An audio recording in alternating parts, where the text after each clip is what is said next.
নমস্কার বন্ধুরা, আমি পারমিতা আর আমি আবার চলে এসেছি আমার নতুন একটা দিনে সুন্দর একটা দিনলিপি নিয়ে তোমাদের সাথে কিছুক্ষণ গল্প করতে, আড্ডা দিতে। আজকের ব্লগটা রান্নাঘর থেকে শুরু হচ্ছে। দেখতেই পাচ্ছ মুগের ডাল নিয়ে নিচ্ছি, কারণ আজকে কিছু ভালো মন্দ রান্না করার খুব ইচ্ছা হয়েছে। আজকে রান্না করব মুগের মাথা দিয়ে মুগের ডাল আর ফুলকপি আলু দিয়ে চিংড়ি মাছের ডালনা। তার সাথে বেগুনের ভর্তা আগের দিন বানিয়েছিলাম একদম অন্যরকমভাবে, মানে আমাদের চিরাচরিত ওই বেগুন ভর্তা বা বেগুন পোড়া না। তো সেই রেসিপিটা পরবর্তীকালে তোমাদের সাথে শর্টসে শেয়ার করব। তো যাই হোক, দেখতেই পাচ্ছ যে মুগের ডাল ওদিকে বের করে নিয়ে আমি সিদ্ধ করতে বসিয়ে দিয়েছি, আর এদিকে আমি চিংড়ি মাছটাকে ভালো করে ভেজে নিচ্ছি। বাকি রান্নার যে জায়গাগুলোকে আমাকে মেনশন করে দিতে হবে সেটা তো আমি স্ক্রিনের পর্দায় মেনশন করেই দেবো। আর আমার বন্ধুরা কিন্তু রান্নায় যথেষ্ট পারদর্শী বলেই আমার বিশ্বাস, তাই তাদেরকে নতুন করে রান্না শেখাতে আমি যাব না, কিন্তু আমি যেভাবে করি সেটুকুনি শেয়ার করব। আর তার মাঝখানে চলো তোমাদের সাথে গল্প করে নিই, কারণ আমি তো জানোই গল্প করতে খুব ভালোবাসি। হঠাৎ করে দেখলাম কুম্ভমেলাতে IITian যে বাবা খুব বিখ্যাত হয়েছেন, তাকে নিয়েই কটা কথা, তাকে নিয়ে তো অনেকের অনেক রকম কথা। এখন আমি না অদ্ভুতভাবে অবাক হয়ে যাই জানো, যে আমরা না কতটা হিপোক্রিট হতে পারি।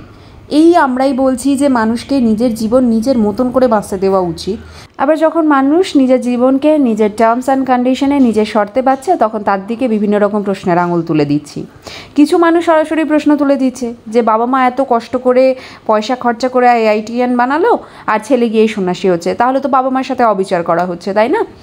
তারপরে প্রশ্ন হচ্ছে যে IITর সিটটা তো নষ্ট করলো আলটিমেটলি, ওই জায়গায় অন্য কোনো ডিজার্ভিং ক্যান্ডিডেট IITতে যে পড়তে পারতো।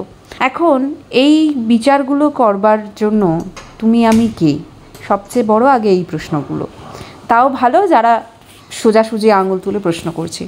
কিছু মানুষ আবার এক হিপোক্রেসির আড়ালে থাকছে। তারা বলছে হ্যাঁ অবশ্যই নিজের জীবন নিজের টার্মস অ্যান্ড কন্ডিশনে বাঁচা উচিত, কিন্তু এইভাবে বাঁচাটাকেও আমরা কোনো মহান বাঁচা বলতে পারি না, কারণ সন্ন্যাসী হয়ে উনি তো সমাজের কোনো উপকার করছেন না, তাই সন্ন্যাসী হওয়াটাকে আমরা প্রশংসনীয় চোখেও দেখতে পাচ্ছি না। এখন বিষয় হচ্ছে, সন্ন্যাসী হয়ে উনি যেমন সমাজের কোনো উপকার করছেন না, পলিটিশিয়ান হয়ে আপনি বা আপনার সমসাময়িক যারা আছেন তারাই বা কতটা সমাজের উপকার করছেন সত্যিকারের?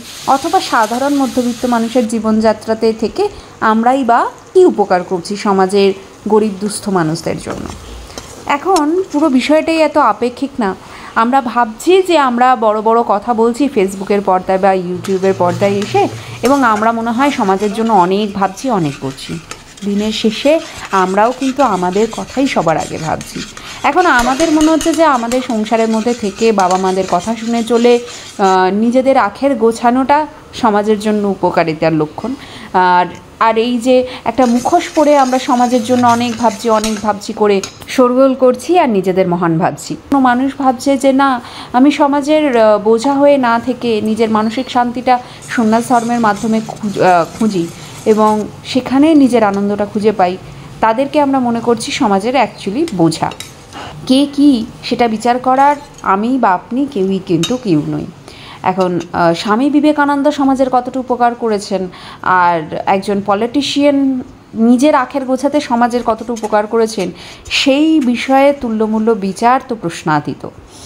যাই হোক, আমার মতে আমি সন্ন্যাসী হব না পলিটিশিয়ান হব নাকি একেবারেই সংসারী হব, সেটা আমার উপরেই ছেড়ে দেওয়াটা ভালো।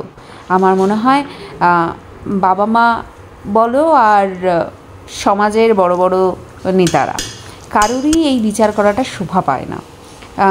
আমরা যদি পশু পাখিদের মধ্যে দেখি, তারা কিন্তু বাচ্চাকে জাস্ট উঠতে দেবার মতন বা নিজে শিকার করে খাবার মতন করে বড় করে দেয়। তারপর সন্তান কোন দিকে যাবে, কীরকমভাবে তার জীবনটা কাটাবে, সেটা সন্তানের উপরেই নির্ভর করে। আমাদেরও সেটাই হওয়া উচিত। গীতা মহাভারতে শ্রীকৃষ্ণ এবং অর্জুনের মধ্যে একটি কথোপকথনে, যেখানে এই বিষয়ে কথোপকথন হচ্ছিল আর কি, শ্রীকৃষ্ণ বলছেন এটা তো কোনো ব্যবসা নয়, তাই না? বাবা মার ভালোবাসা সন্তানের প্রতি কোনো ব্যবসা হতে পারে না। যে আমি কতটা ভালোবেসেছি আর আমি সন্তানের জন্য কতটা করেছি তার উপর ডিপেন্ড করে সন্তান আমাকে সবটা ফেরত দেবে। যখনই কোনো সম্পর্কে দেওয়া নেওয়ার প্রশ্ন চলে আসে এবং সেই তুল্যমূল্য বিচার হতে থাকে, তখন সেই সম্পর্কটা আর ভালোবাসার সম্পর্কে থাকে না, তখন সেটা ইনভেস্টমেন্ট পলিসি হয়ে যায়। এই ইনভেস্টমেন্ট পলিসি থেকে আমাদের কিন্তু বেঁচে থাকার দরকার আছে। যাই হোক, কতটা ঠিক বললাম কতটা ভুল বললাম আমি জানি না। তোমরা আমার মতামতের সাথে যারা একমত অবশ্যই তারা আমাকে জানিও, যারা একমত নও তারা একটু বেশি করে কমেন্ট করে জানিও। যাই হোক, তোমাদের সাথে গল্প করতে করতে রান্না এবং পুজো দুটোই হয়ে গেছে। স্নান টান করে আমি রান্নাঘরে এসেই তোমাদেরকে এখন সামনে এলাম, ক্যামেরার সামনে এলাম। এখানে ভাত হচ্ছে আর আমাদের ব্যাক ক্যামেরায় দেখাচ্ছি যে আজকে দুপুরের জন্য কী কী বানিয়েছি। এই যে এখানে মাছের মাথা দিয়ে ডাল বানিয়ে রেখেছি, আর এখানে আছে আলু ফুলকপি চিংড়ি ডালনা, ফুলকপি আলু দিয়ে চিংড়ি মাছের ডালনা, আর এখানে আছে বেগুনের ভর্তা। দেখতেই পেলে এই হচ্ছে আমাদের আজকের লাঞ্চের মেনু। আর এই দেখো রান্নাঘরের এই পুরো র্যাকগুলো আমি সুন্দর করে সাজিয়েছি, নতুন কিছু জারটার কিনেছিলাম সেগুলোতে সুন্দর করে সাজিয়ে রেখেছি। তারপর ব্যাক ক্যামেরা দিয়ে আরও ভালো করে তোমাদেরকে দেখাচ্ছি। এই ধূপটা হচ্ছে রান্নাঘরে রোজ সকালবেলায় আমি দিই, জ্বালাই রান্না শুরু করার আগে, স্নান টান করে পুজো সারার পর রান্নাঘরে দেখাই। এটা চা স্ন্যাক্সের কাউন্টার, এখানে উপরে সুজি সাবু এই সবগুলো আছে, সয়াবিন খেজুর, আর এখানে মশলার কাউন্টারটা। এখানে কন্টেনারগুলো অসম্ভব ভালো হয়েছে, এরকম আমি আরও কিছু আনাবো, আমার ইচ্ছা আছে এরকম কন্টেনার দিয়ে পুরো রান্নাঘরটা ভর্তি করার। তোমরা অবশ্যই জানিও যে আমার কিচেনের এই নতুন লুকসটা তোমাদের কেমন লাগলো।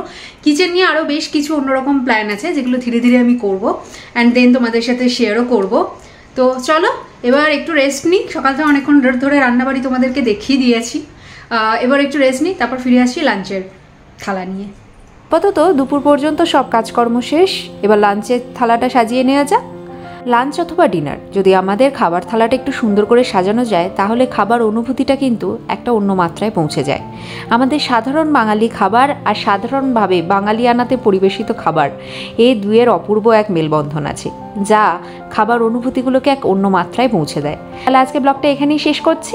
আমার ব্লগটা ভালো লেগে থাকলে অবশ্যই লাইক করো, কমেন্ট করে জানিও আমার ব্লগটা তোমাদের কেমন লাগছে। নতুন বন্ধুরা আমার চ্যানেলটিকে সাবস্ক্রাইব করতে ভুলো না, পাশে থাকা বেল আইকনটা অবশ্যই প্রেস করে দিও, তাহলে আপকামিং সমস্ত ভিডিও নোটিফিকেশনস তোমরা পেয়ে যাবে। যদি ব্লগটা আমার ফেসবুক পেজ থেকে দেখে থাকো তাহলে অবশ্যই পেজটিকে ফলো করে দিও। তাহলে আজকের মতন এই পর্যন্তই। সবাই ভালো থেকো, সবাইকে ভালো রেখো, সবার আগে নিজেরা ভালো থেকো, কারণ নিজেরা ভালো থাকলে তবেই সবাইকে ভালো রাখা সম্ভব।